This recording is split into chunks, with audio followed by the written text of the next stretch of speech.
What's going on, guys? Welcome to another episode review for ReZero Season 2. This is episode 16? Yeah. With me, as 16. Always, I have Bluespit. Mm-hmm. So we're finally getting into, some decent backstory and character growth for Garfield for the first time in this season. Mm-hmm. Pretty much, the episode starts off with where we see a younger Garfield. Apparently he initially took the trial, and of course, he didn't really take the initial trial too well after what he saw. So what we found out that what in his belief that his mother left both him and Frederica to stay in the sanctuary, while their mother left to apparently have a good life of her own, and supposedly she ended up getting killed due to a landslide, and this pretty much freaks Garfield out to the point where he just bashes his head over and over against the wall, which gave him that cross scar we see that we see him today. We find out later that also the reason why he did this is because that's his mother kissed him on the forehead, and he did that to kind of reject the memory of her or something like that, or I guess just sort of as a reminder to never forget about how he feels about her, I suppose.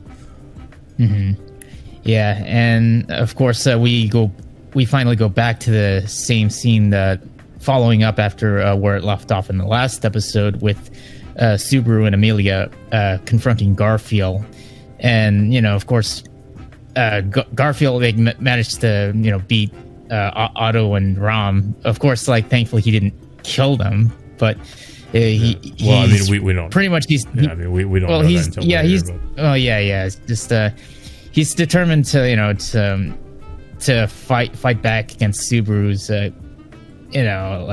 mission to liberate the people from the sanctuary.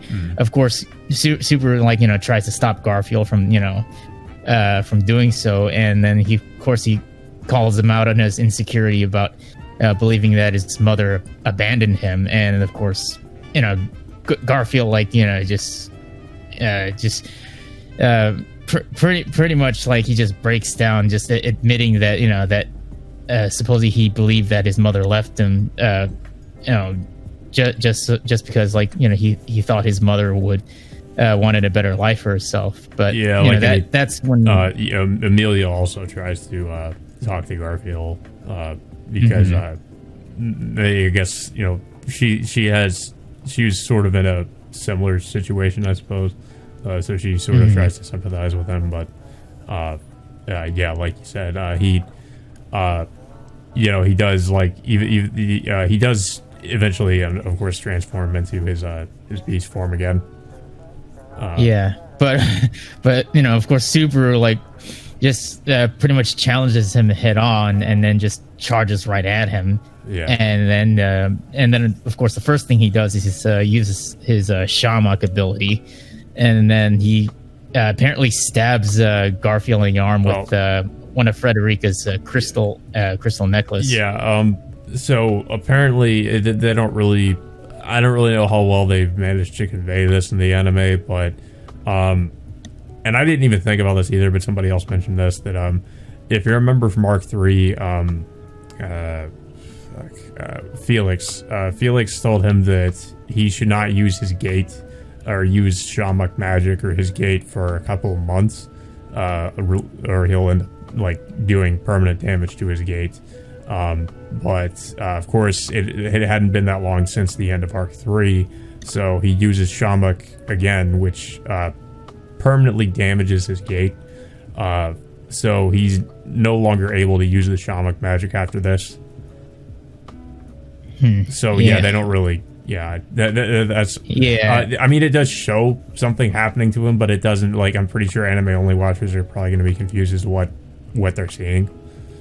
I didn't even realize that. You remember either. The crack when, after he uses Shamrock, he they show within him there's a crack, and that's his gate, just being damaged, so he can't use that magic again. I I initially thought this was like kind of normal of like, of what he goes through if he uses that kind of ability, but I didn't know like that it was that serious. Yeah, apparently there's a limit to how much he can actually use that, which makes sense because otherwise he'd just go around spamming Shamuk. Yeah. But of course, soon afterwards, pretty much soon afterwards, Garfield turns back into his human form, but he still decides to charge against Subaru anyways, and then that's where we see Subaru use. He tanks a direct punch to the face from Garfield too. And he pops a tooth out too, which is a bit surprising, and then.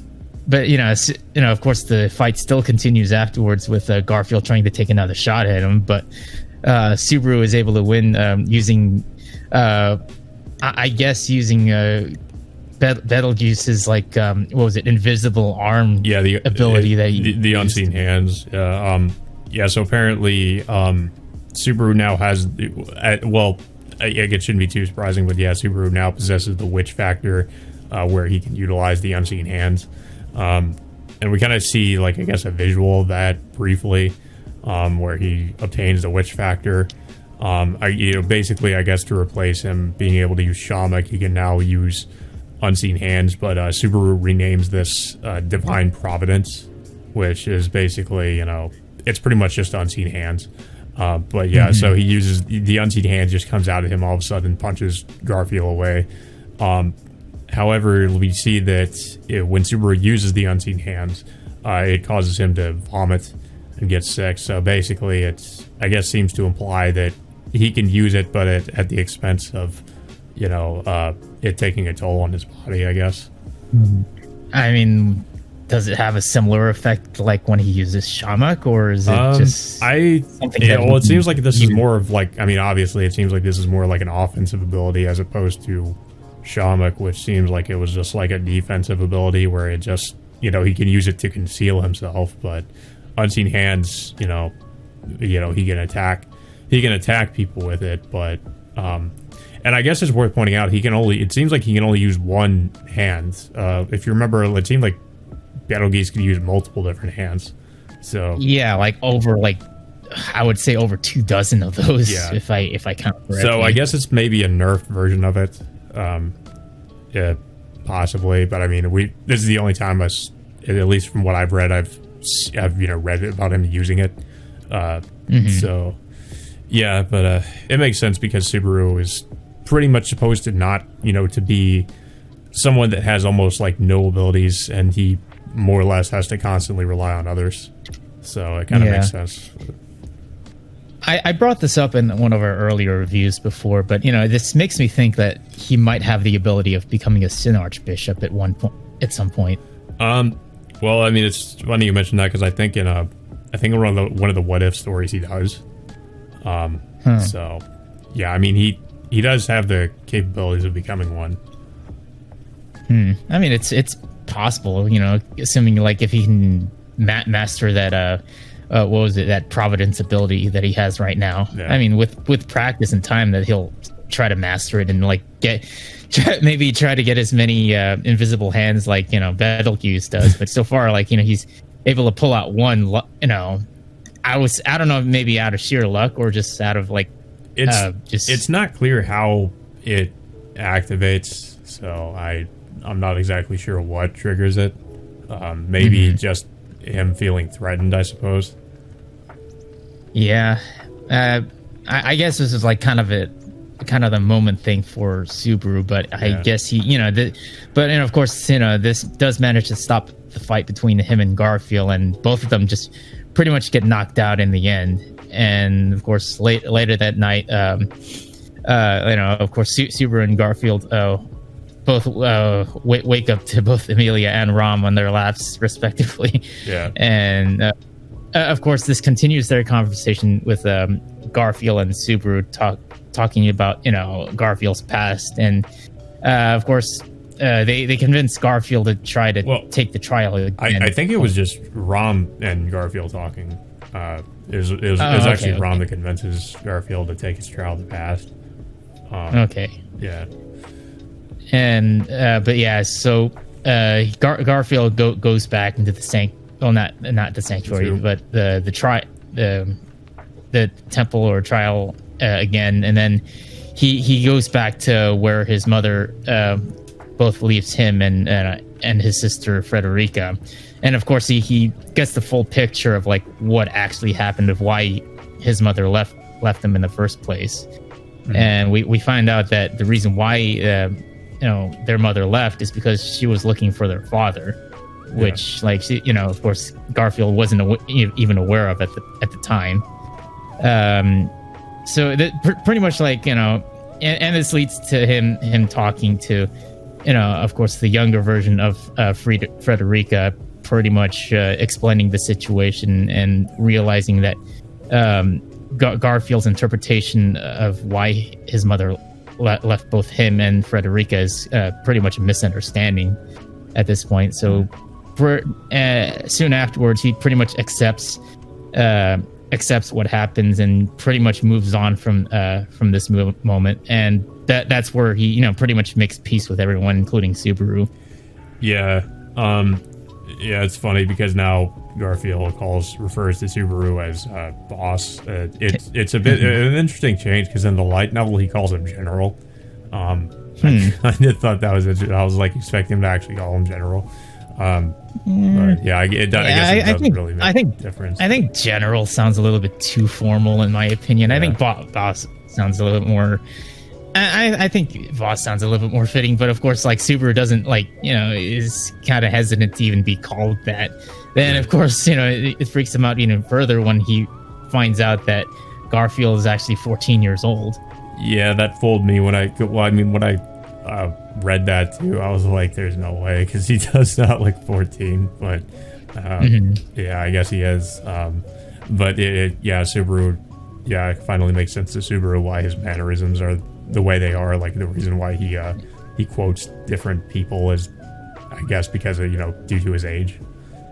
Yeah, and of course, like there was an interesting moment between him and Garfield, like with Garfield telling Subaru that he eavesdropped on him at one point, where Subaru was like at his, I guess this was like when he acted in desperation at one point. I think it was like after. I don't know if it was like around the scene when he was talking to Roswaal, or was when he was talking to Otto out in the field. It could have been either one. But I think it was. I think the light novel kind of. I don't know if the anime really has a difference, but I think he says he saw Subaru and Amelia kissing. I think was the implication. That's why Subaru is so embarrassed. Okay. Okay. I think that might make sense, but I didn't think Garfield would even notice something like that. But yeah, it's just soon afterwards, everyone makes peace with each other, and then Amelia finally goes back to take the trial after Subaru promises that they go on a proper date when this is all done. And of course, Amelia goes into the tomb and finds Subaru pretty much drew messages all over the walls, pretty much giving her confidence and mentioning that, of course, that Puck is also rooting for her as well. Yeah. And then, of course, we get into the final scene in which Amelia finds Echidna, in which Echidna reveals that Amelia is the witch's daughter, called the Frozen Witch. Yeah, Echidna doesn't really seem to like Amelia. But the reason for that is not really clear. We don't really know why. People speculate it's because Echidna knows Amelia's mother, or that Echidna possibly could be her mother, which Amelia's real mother has yet to be revealed. Even in the light novels or the web novel, nobody knows who it is. I mean, I thought Echidna doesn't like Amelia because she looks a lot more like Satella or something like that. Could have something to do with it. Maybe that one, but yeah, it's like that.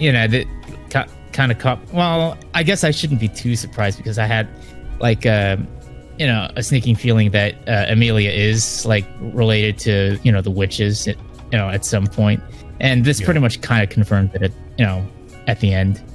Yeah, but this is a pretty long episode. Actually, it was like almost 30 minutes long. I didn't even notice that. And not to mention, of course, they, it's like they also used like the opening theme again, like during the fight between Garfield and Subaru, and then we have the same ending song too. I wonder if they're gonna like just keep the same ending song through the whole rest of the second part. It's like they haven't even pulled up the new opening theme that they kept advertising, but they just funny keep, because reusing the full thing is like already out, so it's and then we still have the new opening. Mm-hmm. Yeah, I mean, I don't know if like they're even, maybe they will just like out of nowhere, but it seems like they just feel like recycling the old themes all over again. Yeah. Heck, I wouldn't be surprised if they reuse the opening theme from the first season. I mean, that'd be nice, but it's just like I wouldn't be surprised if they ended up doing that. Right. Yeah. Yeah, but this is a really good episode. They most everything was pretty accurate to the source material. I couldn't really make out any significant differences. So I mean, I also like how they, I guess I would say I like and I don't like how they're, they have once again cut out the opening and they're just going right into the episode, and also just that the episode is even longer than the last one. So yeah, I mean, that's good. They're at least trying to adapt as much as possible, and I know, we're finally getting into Amelia's Trial of the Past, that there is going to be plenty of stuff that they really need to cover with that. So I don't know. I'm going to predict I don't think we're going to see the new opening anytime soon, and being the case, because like I said, there's so much to go into with Amelia's Past, and also while we're going through Amelia's Trial of the Past in the light novel, they now and again cut back to the present time with Subaru and everybody else, and Subaru is going to talk to Ryuzu Shima, who also gives her well, we don't really see like she basically, it's a flashback where she's talking about what the sanctuary was like hundreds of years ago, when the original Ryuzu was still alive, the Ryuzu that's in the crystal. So while Amelia's Trial of the Past is happening, we also see all that. So there's a lot of stuff they have to cover with this part. So I mean, I would not expect a new opening for a while. Like I don't know when we're gonna get it. Like, because I feel like it's gonna be like probably even near the end of the second core where maybe we'll get it. But there's just, like I said, there's so much stuff to go through. So I don't expect it anytime soon, unfortunately. But yeah, but yeah, this is a good episode. I don't really have too much else to say about it. We obviously, like I predicted in the last episode, it was mostly like the confrontation with Garfield and Subaru. I know I did mess up next episode when I said we would. Well, technically we did, but that we would see first. I got the order messed up. It was Garfield's Trial of the Past, and then we start with Amelia's Trial of the Past. But I'm not surprised that's kind of where it ended, where kind of, we see the beginning of her Trial of the Past. Yeah, and I'm assuming if once Amelia ends her trial, then we'll have to get back to the mansion and deal with the issues over there. So yeah, there is some other stuff that happens before this, but yeah, eventually that's going to happen probably close to the end, I think, where they get to the mansion, because the mansion is really like the last thing they need to deal with. Like, first thing they need to deal with is taking care of the problems in the sanctuary, and pretty much then comes the mansion. Yeah. Well, overall, I thought this was a really good episode. It's so far, the season's getting better and better as the more episodes that come out, and of course, finally we'll see Amelia's trial in the next episode. I mean, we've seen like a little bit of Amelia's backstory from the Frozen Bond OVA, but I guess maybe we'll get to see much more backstory in this next episode, hopefully. Yeah, this is pretty much everything that led up to at least the reason why the Elior forest that Amelia is in and Frozen Pond is frozen over, and there's all those ice sculptures everywhere. This pretty much is like goes into why that happened. Yeah.